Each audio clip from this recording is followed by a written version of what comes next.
Bienvenue à toutes et à tous. Dans cette vidéo, nous allons examiner de près l'une des nouvelles technologies les plus prometteuses en matière de communication spatiale mondiale. L'Allemagne joue un rôle de premier plan dans le développement des satellites de communication laser qui vont changer la façon dont les données circulent en orbite et entre la Terre et l'espace. Ces satellites ne sont pas de simples modèles d'essai, mais font partie de réseaux réels en cours de déploiement en Europe et au-delà. En comprenant leur fonctionnement et les avantages qu'ils apportent par rapport au système radio traditionnel, nous pourrons mieux anticiper ce qui nous attend dans un futur proche. Veuillez vous abonner dès maintenant. Pour commencer, nous devrions comprendre pourquoi les satellites ont besoin de liaisons de données plus rapides. La communication radio traditionnelle a servi les missions spatiales pendant des décennies. Elle fonctionne en envoyant des ondes électromagnétiques à des fréquences radio via des antennes vers des stations terrestres ou entre satellites. Cependant, les fréquences radio sont limitées en bande passante et font face à une congestion croissante à mesure que de plus en plus de satellites sont lancés. Cette congestion rend plus difficile de garantir des débits de données élevés et une faible latence. La communication laser offre un moyen de dépasser ces limites en transmettant des informations avec de la lumière plutôt qu'avec des ondes radio. Les satellites de communication laser utilisent des faisceaux lumineux très focalisés dans la gamme du proche infrarouge. Ces faisceaux peuvent transporter beaucoup plus d'informations que les signaux radio car leur longueur d'onde est beaucoup plus courte. Une seule liaison laser peut transférer des données à des débits mesurés en gigabits par seconde, comparés à des dizaines ou des centaines de mégabits, typiques des systèmes radio avancés. En pratique, cela signifie que les satellites équipés de terminaux laser peuvent transmettre des ensembles entiers d'images haute résolution ou de données scientifiques en quelques minutes plutôt qu'en plusieurs heures. Pour l'observation de la Terre ou les usages de sécurité, cette rapidité est décisive. L'Allemagne s'est positionnée comme l'un des leaders de cette technologie grâce à des entreprises telles que Tesat Spacecom. Tesat a déjà fait voler des terminaux de communication laser sur plusieurs satellites européens et même sur des missions avec l'Agence spatiale européenne. Leurs terminaux ont permis d'établir des liaisons de plusieurs gigabits par seconde entre des satellites séparés par des milliers de kilomètres. L'entreprise souligne la fiabilité de ces terminaux dans les conditions spatiales, y compris les changements thermiques et les vibrations. En augmentant la production, l'Allemagne vise à faire de la communication laser un élément standard des futures constellations de satellites. L'un des principaux avantages des liaisons laser est qu'elles sont très difficiles à intercepter ou à brouiller. Le faisceau est si étroit qu'à moins qu'un récepteur ne soit directement en ligne, il ne détectera tout simplement pas le signal. Cela donne aux utilisateurs commerciaux et gouvernementaux une bien plus grande confiance dans la sécurité de leurs données. Les systèmes radio, en revanche, peuvent être perturbés par quiconque émettant sur des fréquences similaires. Avec les lasers, le niveau de précision requis pour perturber une liaison est si élevé qu'il est considéré comme extrêmement improbable. Cela rend les satellites laser attrayants pour la défense et les communications gouvernementales sécurisées. La bande passante est un autre point crucial. Un système à radiofréquence pourrait utiliser des canaux de quelques dizaines de mégahertz, alors qu'un système laser peut exploiter des canaux dans la gamme des térahertz. L'augmentation du spectre disponible se traduit directement par un débit plus élevé. Pour illustrer la différence, on peut imaginer qu'un seul satellite laser transmette plus de données en une heure qu'une flotte entière de satellites radio de taille similaire. Cette efficacité réduit le coût par bit de transmission et permet des services auparavant irréalisables, tels que le stockage cloud en temps réel depuis l'orbite. La comparaison entre la latence dans la communication radio et la communication laser favorise également les lasers. La latence est le délai entre l'envoi et la réception des données. Étant donné que les ondes radio et la lumière se déplacent à la même vitesse dans le vide, le facteur clé est la capacité à encoder et décoder l'information rapidement.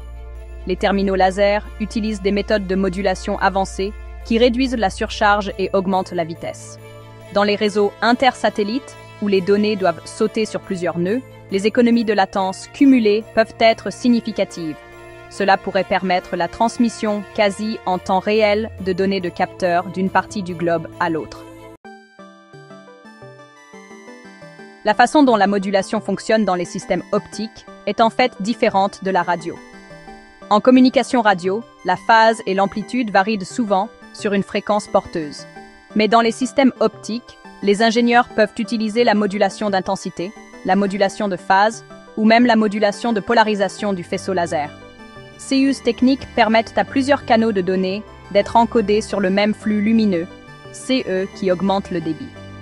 Le codage de correction d'erreurs est également plus efficace dans les systèmes optiques car le faisceau plus étroit réduit les interférences.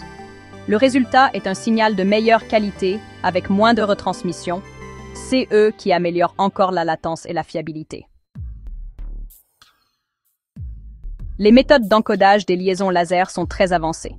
La modulation d'amplitude en quadrature et la modulation par impulsion en position sont couramment utilisées, mais des recherches récentes explorent le codage multiniveau, où plusieurs bits sont représentés par chaque impulsion lumineuse. Cela permet de transporter des gigabits de données par seconde, même avec des terminaux compacts. Les ingénieurs allemands se sont concentrés sur la création de systèmes capables d'adapter leur encodage en temps réel en fonction de la qualité de la liaison, un peu comme le streaming adaptatif sur Internet. Lorsque les conditions atmosphériques ou les erreurs de pointage réduisent la clarté de la liaison, le terminal peut automatiquement passer à un code plus robuste. Les stations terrestres présentent leurs propres défis. Lorsqu'un faisceau laser traverse l'atmosphère terrestre, il est déformé par la turbulence. Pour surmonter cela, l'optique adaptative est utilisée. CEUS système repose sur des miroirs déformables qui peuvent changer de forme des milliers de fois par seconde, corrigeant ainsi la distorsion atmosphérique. Des capteurs de front d'onde détectent comment la lumière est déviée et fournissent un retour d'information au miroir. Les stations terrestres allemandes et européennes équipées d'optiques adaptatives peuvent récupérer un signal qui serait autrement dispersé, rendant les liaisons descendantes optiques réalisables même dans des conditions non idéales.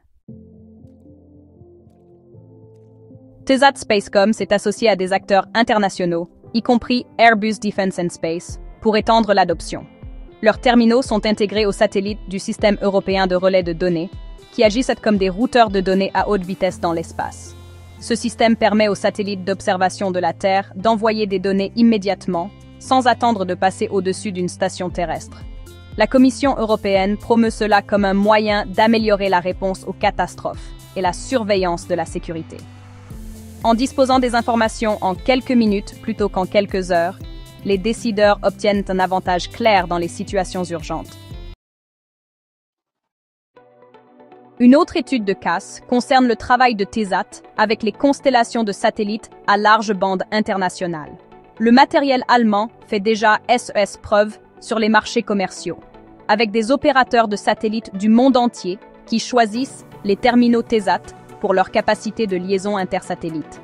Le nombre croissant d'acheteurs démontre que cette technologie est passée du stade de la démonstration à celui de l'utilisation généralisée.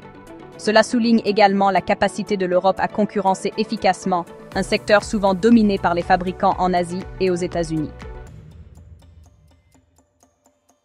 D'un point de vue technique, aligner deux satellites pour créer une liaison laser stable n'est pas trivial. La précision de pointage doit être de quelques microradians. CE qui signifie que le système doit maintenir le faisceau verrouillé sur la cible malgré le mouvement des engins spatiaux en orbite.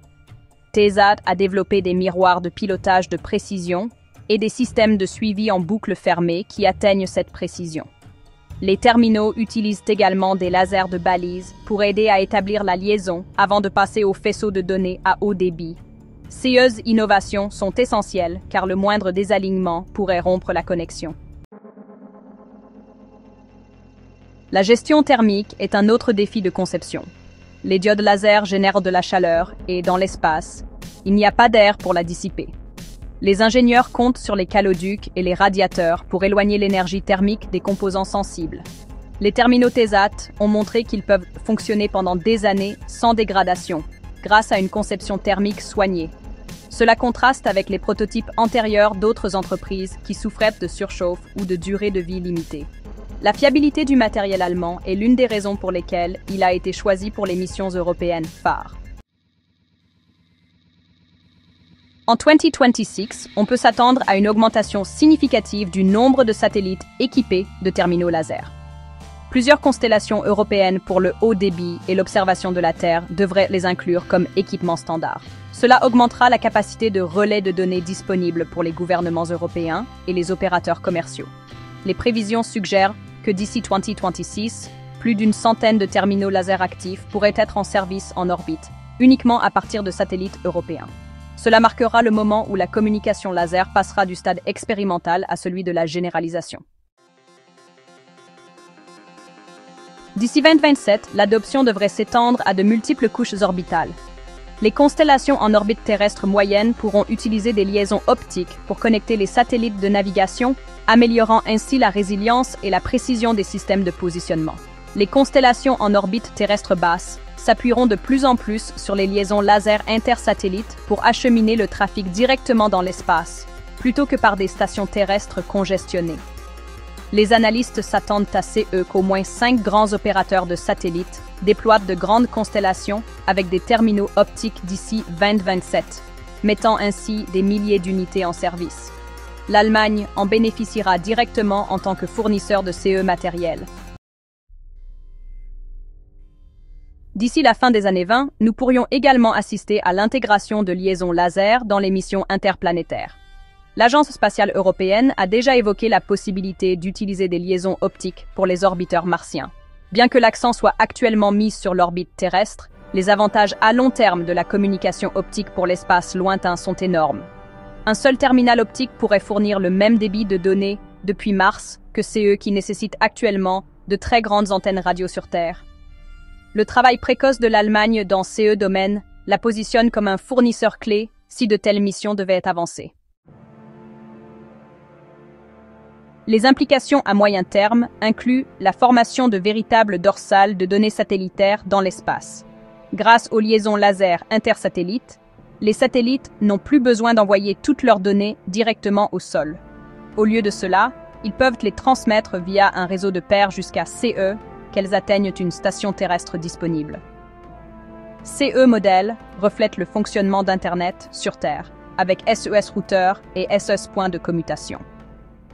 Le rôle de l'Allemagne dans la fourniture du matériel pour CES réseaux spatiaux la place dans une position stratégiquement importante pour l'économie mondiale des données.